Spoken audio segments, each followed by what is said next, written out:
Hey, Shalom, Akim, Shalom. First thing and foremost, I'm going to give all praises and glory and honor that's due to Yahweh, Ba'ashem, Yahweh Shai, Ba'ashem, Rakakwadash. Double honors to the apostles and elders of Great Millstone. Peace and blessings and salutations to the hopeful elect. News in the gospel, brother, lifting up the standard of Yahweh, Ba'ashem, Yahweh Shai, wherever it may be. It's the Akim Mahalaya coming back with another quick lesson. Lord's will to be edifying. Titled something to this magnitude. When you seem to be doing the right thing, everything goes wrong. Okay, when I seem to be doing the right things, everything goes wrong. All right, and that's a common part of this faith, man. When you seem to be doing everything right, or appears to doing everything right. Okay, as far as trying to serve Yahweh Shem Yahweh Shai, you're doing shows, you're doing lessons, you're helping brothers, you're being there for brothers, you're going out to the camp, but it seems like you can't really catch a break. Well, I'll be the one to tell you, man, is because, hey, this is a trial. This is a test of faith. Okay, and why no trial or test of, or why, while no trials are pleasant to the flesh, it builds character in the spirit. Okay, it builds you up to continue to persevere. Okay, some brothers catch a little bit more hell than other brothers. Some brothers, a little bit less than, a little bit more. But everybody have their particular trials and tribulations that they may go through, whether it be health, financially,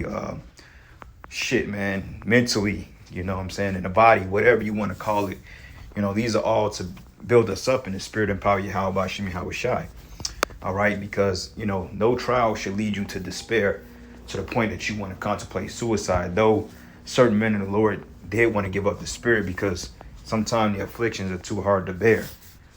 But overall, man, you got to keep pressing forth and you got to keep pushing because, like I said, man, it's going to be this is end game and things are going to get harder. Like we always teach, the apostles always stated towards the end of this thing, we're going to be tried, man, in the fire, in the furnace of adversity. So when you look at certain things that you're going through, it seems like everything is just going wrong all at once, man. It could be from the job to your livelihoods, to your health. Everything seems to be failing all at once, but overall, the Lord will pull you through because it's to build you up. Okay, so look at the account of Job. Okay, Job suffered affliction, but the scriptures say he sinned not with his lips. You see what I'm saying? So with that being said, man, you have to understand the temperance and the patience of Yahweh Ba'ashem Yahweh Shai, man. Okay, so it reads here. This is the book of Job, the 2nd chapter, and I'm gonna start at verses 3. It says, "And the Lord said unto Satan, Hast thou considered my servant Job, that there is none like him in the earth, perfect and upright man, one that feared the Most High, and escheweth evil." Right, when it goes into escheweth, that word escheweth goes into despising or avoiding or putting away evil. Okay, if you look up the Hebrew word, it says, "And still he holdeth fast his integrity, although thou movest me against him to destroy him without cause." Right, so this shows you right here that certain men of the Lord can be afflicted because they're doing the right thing, because the scriptures say that Job kept his integrity. Okay, even his woman saw the hell he was catching. Like, you continue to serve this Yahweh character, but yet he's basically destroying you. He took our children, he took your riches. We at the bottom of the barrel. You still really believe this whole belief in a higher power named Yahweh? Apparently you believing in him is causing you to catch hell. He gotta be the devil. That's what the average person think, because if you told your family or your woman or whoever you may be close to, every affliction you may have had, they will straight up think that you're in the wrong religion. Like, nah, you in the wrong faith, man, because if you serve God, you're not supposed to go through things. Well, that's contrary to popular opinion, okay? Because honestly, all the men of the Lord caught hell serving Yahweh Ba'ashem Yahweh Shai, because guess what? It's to build character, man, okay? And it's all going to be for our good and our latter end. And Lord also, he wants to purge you from the wickedness of this world, because, hey, some things can be self-inflicted, but overall too, man, the Lord probably want to get you out your comfort zone so you can depend more on him, because honestly, being wrapped up in this society is really a clusterfuck, man. But I've gotten to the point that I'm just tired of it all, like jobs, like a job that don't even move me anymore. Like, let's just say if I got laid off, next week or whatever, I really wouldn't care. You know what I'm saying? Yeah, we need money. You need money. But overall, just like shit, the Lord, he going to provide. You know what I'm saying? So it's just like, whatever. Whatever it is, what it is. All right. And it says, and Satan answered the Lord and said, skin for skin, yea, all that a man have would he give for his life. But it says, but put forth now thy hand now, and touch his bone and his flesh, and he will curse thee to thy face. And the Lord said unto Satan, behold, he is in thy hand, but save his life. So went Satan forth from the presence of the Lord and smote Job with sore boils from the sole of his foot to his crown. Okay, so he was afflicted, man. Okay, boils, the monkey business, okay, whatever you want to call it. You know, all types of afflictions and diseases he was smote with. But yet, Job, he didn't do anything wrong. Okay, he didn't go off. He didn't break the commandments. He kept faith. He did what he was supposed to do. He was charitable. You know, he was a man of the Lord. Okay, but the Lord still allowed Satan to touch him, because at the end of the day, the Lord is telling Satan, like, look, we gonna see. Okay, I guarantee you, my man's ain't gonna turn his back on me. You know what I'm saying? And he didn't turn his back on the Lord. Everybody else did. You know, his wife turned his back on him, but overall, Job kept his integrity. He remained faithful. Okay, and it says here, and it took him to the potsherd to scrape himself withal, and he sat down among the ashes. And his wife said to him, dost thou still retain thy integrity? It says, curse God and die. Like, man. And that's the spirit, man. And that's the spirit that people will say to us. Like, look, man, you people still believing in this thing, man. Y'all believe in that whole Hebrew Israelism stuff. Hebrew Israelite. Man, look, that's bullshit. Because if it was true, you wouldn't be catching hell. Like, how your whole car catch on fire, nigga?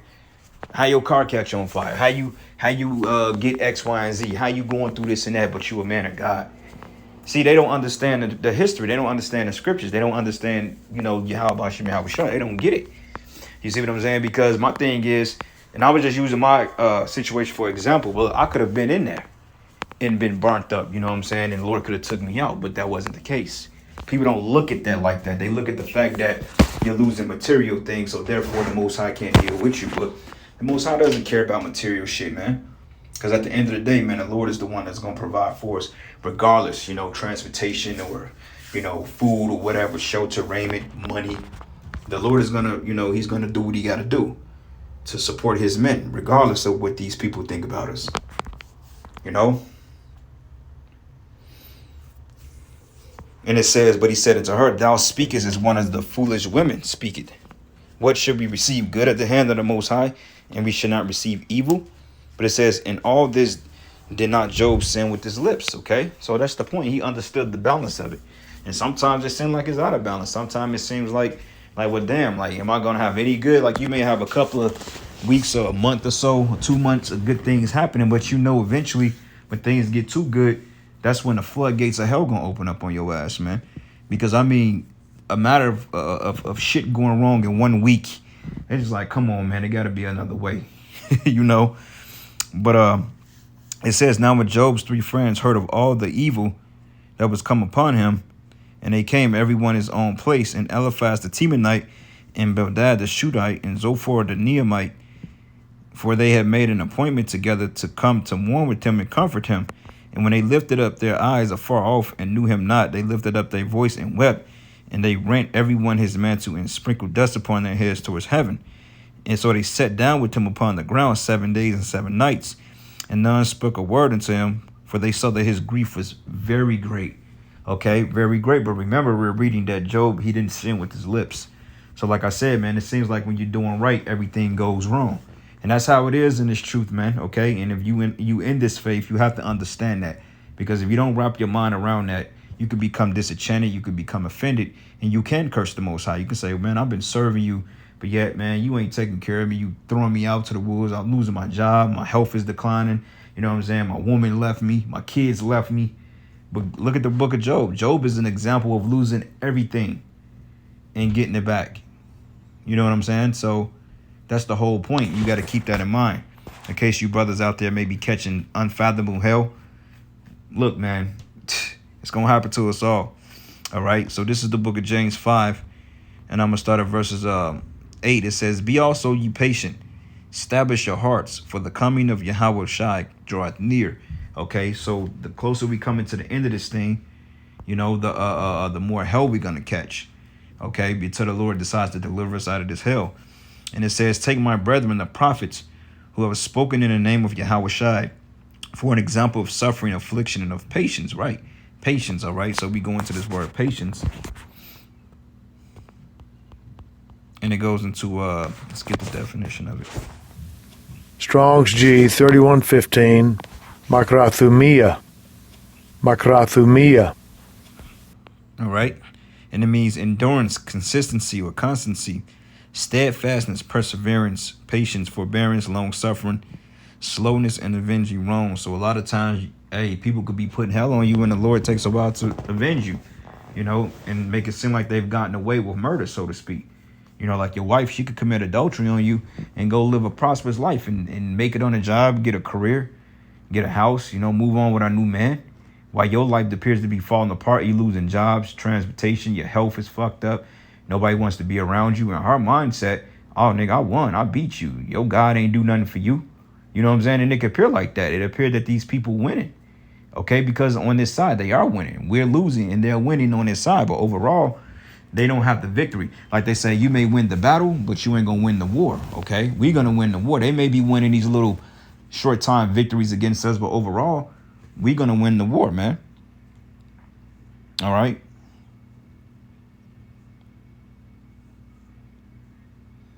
So anyway, it says, but behold, we count them happy which endure.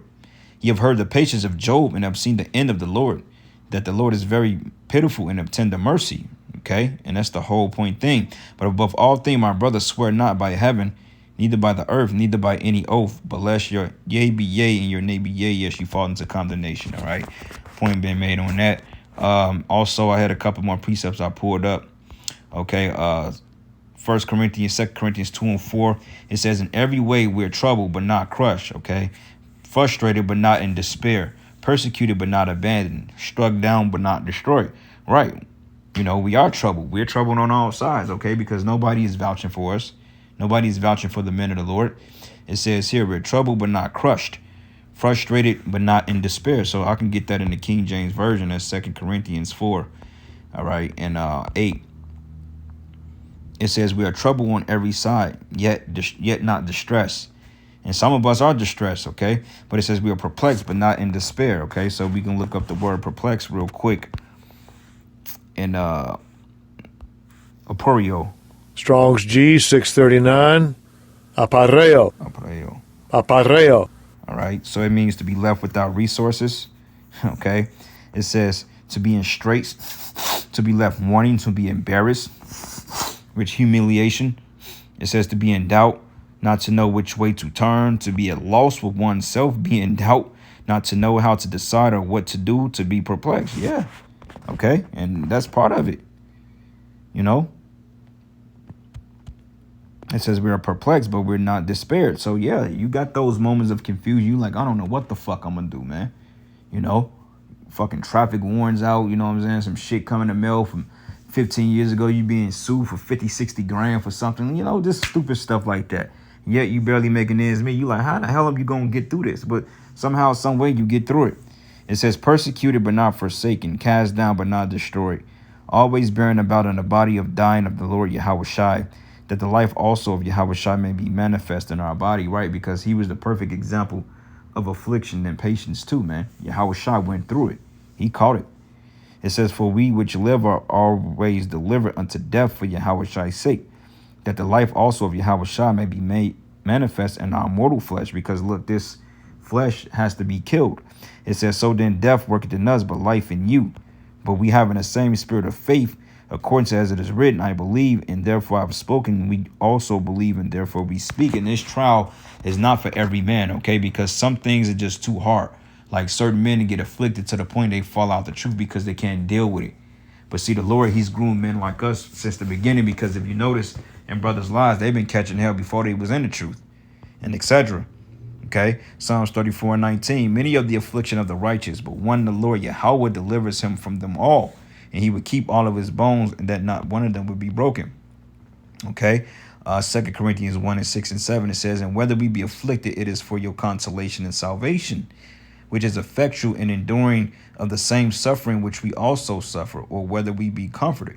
It is for your consolation and salvation, and our hopes of you is steadfast, knowing that ye are partakers of the sufferings, so shall ye be also of the consolation. Okay, so, hey, we're going to be consoled, we're going to get our glory, and we're going to overcome, brothers. Even if you feel like you on death, knocking on death's door, hey, the Lord's gonna get you out of it, man. Or it could be his will to take you out, but hey, you still gonna be raised up.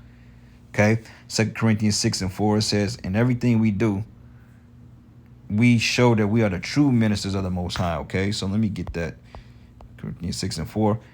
It says, but in all things approving ourselves, the ministers of Yahweh, in much patience and afflictions and necessity and distresses and stripes and imprisonments and tumults and labors and watchings and fastings, by pureness of knowledge, by long suffering, by kindness, by the Holy Ghost, by love unfeigned, by the word of truth, by the power of Yahweh, and by the armor of righteousness on the right hand and on the left, but by honor and dishonor, by evil report and good report, as deceivers and yet true. Okay, because hey, you know, it's called giving subtlety to the simple. You know what I'm saying? Like, you ain't gonna go on your job and tell your boss I'm a Hebrew Israelite and I can't stand Edomites. No, you ain't gonna say that. So deceivers but true. But if they come about it, then hey, it is what it is. You know? And it says here, and as unknown and yet well known, as dying, and behold, we live, as chastened and not killed, as sorrowful yet always rejoicing, as poor yet making many rich through this faith, as having nothing and yet possessing all things. Why? Because hey, the scriptures say, I know thy afflictions and poverty, but thou art rich, because we have this understanding and this truth. Every man can't receive these sayings, man. Okay? So anyway, with that, brothers, I'm going to give all praises and glory and honor that's due to Yahweh, Ba'ashem Yahweh Shai, Ba'ashem Rakapadash. Double honors unto the apostles and elders of Great Millstone. Peace and blessings and salutation to the hopeful elect. With that, Shalom and a Baba Ball. Hey, we almost out of here, brothers. The suffering is almost up, man. Just a little while longer. And hey, Yahweh Ba'ashem Yahweh Shai will deliver us out of our troubles. And with that, Shalom and a Baba Ball.